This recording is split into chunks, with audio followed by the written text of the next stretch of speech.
Thank you, Mr. Chairman. Secretary Mayorkas, thank you for being here once again to endure the completely uncalled for, unwarranted personal attacks from my Republican colleagues. I want to get into some of what they have been saying because it's truly shocking that we are where we are. On the one hand, my colleague from Florida says that all Democrats want to do is throw money at the problem. Mr. Pfluger just said this is a policy issue, it's not a money issue. Okay. Is the Senate bipartisan bill that you worked on, along with the second most conservative Republican senator in the Senate, an independent and a Democrat that was endorsed by Senate Republican leadership, a policy bill or an appropriations bill? It is both, Congressman, it is both an appropriation bill and an immigration reform bill, and fixing what everyone agrees is a broken system. It would provide us with new legal authorities that are much needed and would really advance the security of the border. And one of those critical revisions is in the asylum process. I know this is not under your purview, but do you have any sense of how many asylum applicants ultimately are granted asylum in this country? Congressman, it of course depends on the demographics, but as a general rule, I believe it is approximately 20–25% ultimately receive asylum, but I would want to verify that statistic, and I probably shouldn't share it given my uncertainty. Understood, there are different numbers, but it takes at least 5 years and perhaps as many as 10 years for a case to be completely adjudicated. Is that right? It takes many years until a case is finally adjudicated. So let's just say, hypothetically, that we had an asylum processing system that could process any applications within 90 days, 6 months. Am I correct that that means that 75 to 80% of the people who apply for asylum would not get asylum and would be returned to their own country? That would enable us to remove people far more quickly. You are correct, and that would make a sea change of a difference in our ability to enforce the southern border of the United States.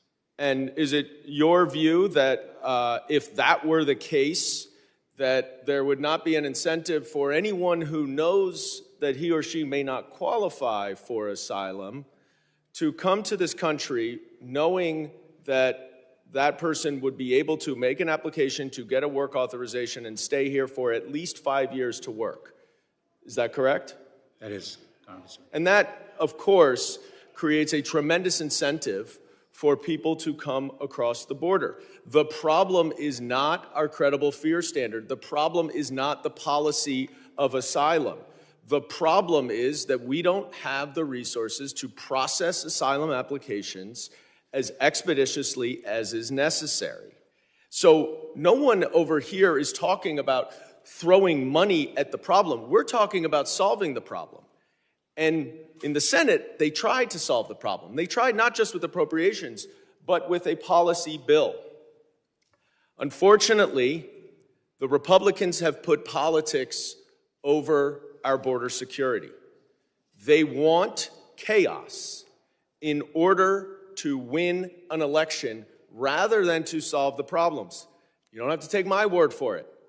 Let's quote Donald Trump, who said that he sabotaged the bipartisan deal to secure the border because, quote, it made it much better for the opposing side, unquote, and that he had stated that he, quote, killed, unquote, the deal. Senator Lankford himself said that a top Republican told me that if I try to move a bill that solves the border crisis during this election year, he will do whatever he can to destroy me. He said, I do not want you to solve this during the presidential election.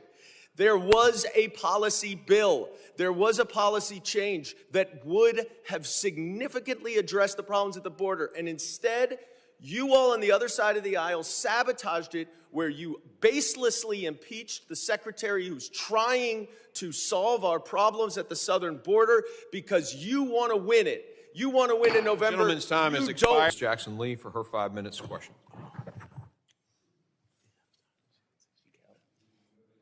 Go. I'm sorry. All right, we'll go with Mr. Ivey and the gentleman from Maryland.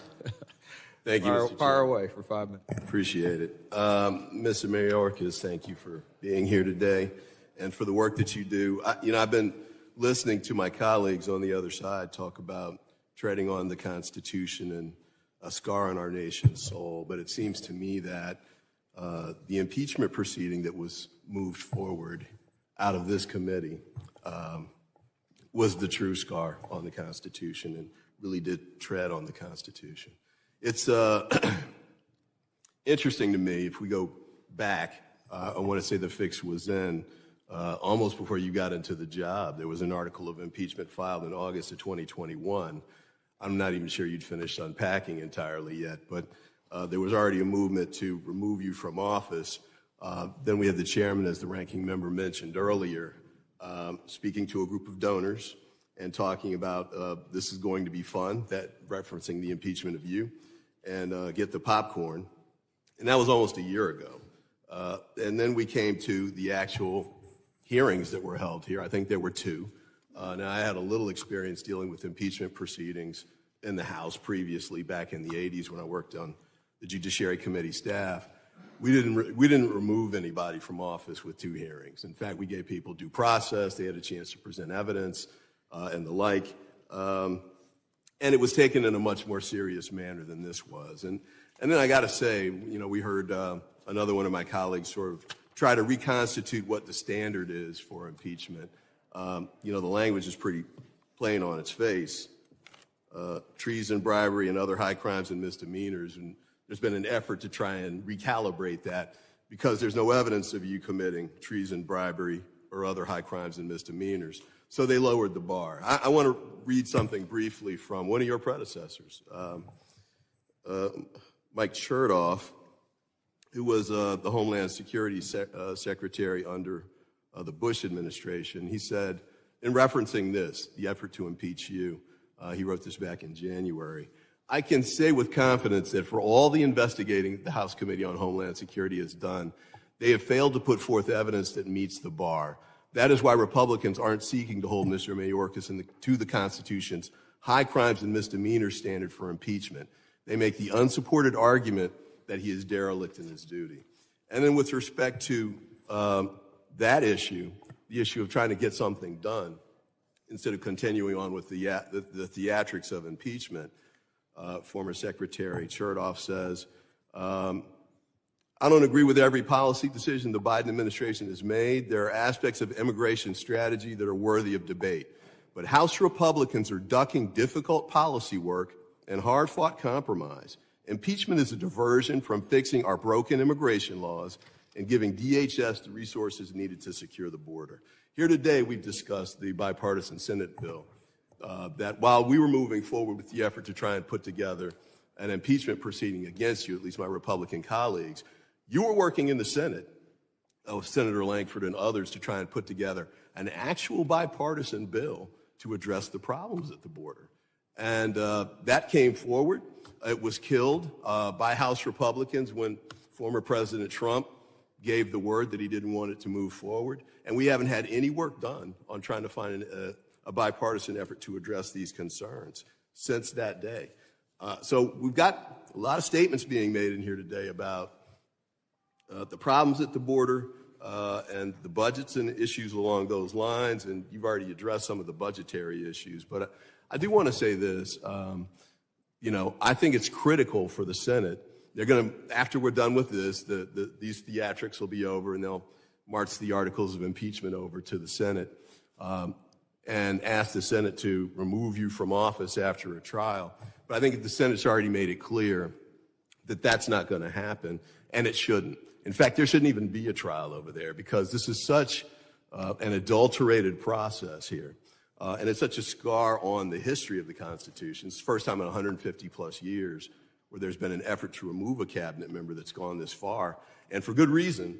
The Senate should throw it out and make a statement that this is not the kind of impeachment proceedings that we expect from the House of Representatives. It certainly isn't what I expected when I got here.